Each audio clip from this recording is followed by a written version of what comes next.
I'm here today on the earlier call of our lawmakers for a whole-of-society approach to temporarily lower our commissions to help our biker partners in this time of crisis.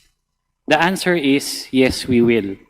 After discussing po with the ANCAS team and in consultation with One Rider Party List Kong Rog Gutierrez and FPJ Party List Kong Brian Lamazares, we will lower po our commission para sa lahat ng aming bikers from 20% down to 18% while still maintaining the tiered commission scheme of 15% up to 0% as added incentives of our bikers during the crisis.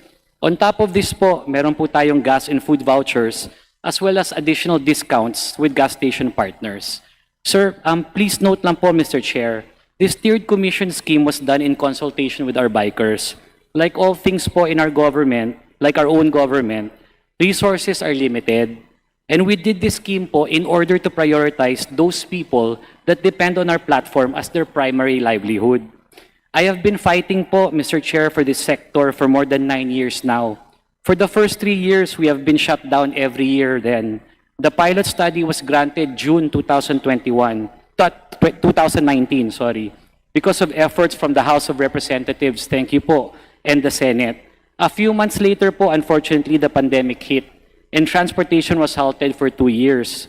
We could not pivot to deliveries, so we had to support our bikers with our own ayuda. This essentially wiped us out. Ngayon pa lang po kami nakakaraos at masakit po talaga ang epekto ng crisis sa ating lahat. We ask the good chairman for his indulgence. Meron lang po akong dalawang humble na pahayag kung maaari. Dalawa lang naman po, mabilis lang po to. Sana po talaga patas ang laban sa motorcycle taxi.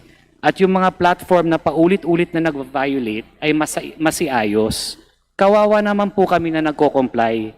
Yan po ang pinaglaban namin na halos isang dekada. Magkaroon ng regulasyon at makilala po kami ng gobyerno ang lahat ng mga motorcycle taxi bikers. Sana lahat ay sumunod sa patakaran. Sana po maimbestigahan ang 250,000 na listahan ng bikers ng isang platform versus yung authorized cap po nila na 15,000. May paraan naman po na hindi mawawala ng trabaho ang mga bikers dahil hindi nila kasalanan to, pero sana maging accountable ang kumpanya na lumalabag sa patakaran. Kami po na more than 9 years na po sa industriya, hindi po aabot ng 100,000 ang historical onboarded bikers namin. Kaya nakapagtataka kung ilan po talaga ang fleet nila. Lalo na ngayon na makakaagaw po ito ng ayuda sa ibang sektor. Fairness lang po ang habol namin. Nothing more and nothing less. At sa huli po, baka naman po pwede mapag-aralan na kahit para sa public utility vehicles, ay mas mababaan ang presyo ng aming gasolina. Marami po na mga gas stations na may app at kaya naman po matrack ito ng maayos. Yun lang po, Mr. Chair. Maraming salamat po sa pagkakataon na ito na makipagdialogo ng mga solusyon para sa aming hanay in the midst of the crisis we are all experiencing. Thank you again, Mr. Chairman, for giving me the opportunity to speak.